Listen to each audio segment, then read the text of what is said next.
balance that it moves as gracefully as a ballerina. Its 40-ton mirror reveals stars 40 million times fainter than the eye can see. Completed in 1948, the Hale telescope gave us unsurpassed views of planets, star clusters, nebulae, and galaxies. Giant Jupiter, with its many moons. The stunning Flame Nebula. Faint wisps of gas in the Orion Nebula.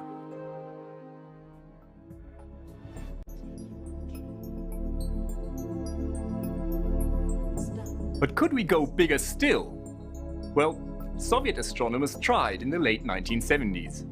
High up in the Caucasus Mountains, they built the Bolshoi telescope Azimutalny, sporting a primary mirror 6 meters in diameter.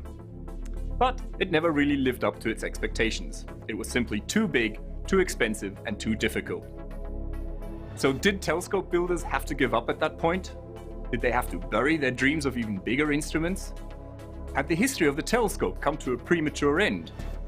Well, of course not. Today we have 10-meter telescopes in operation, and even bigger ones are on the drawing board. What was the solution?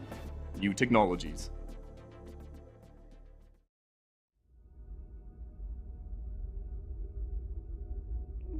Just as modern cars don't look like a Model T Ford anymore, so are present-day telescopes radically different from their classic predecessors, like the 5-meter Hale telescope.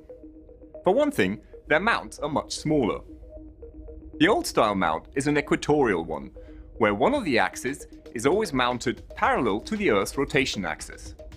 In order to keep track of the sky's motion, the telescope simply has to rotate around this axis at the same speed with which the Earth rotates. Easy, but space-hungry. The modern-day altitude azimuth mounts are much more compact.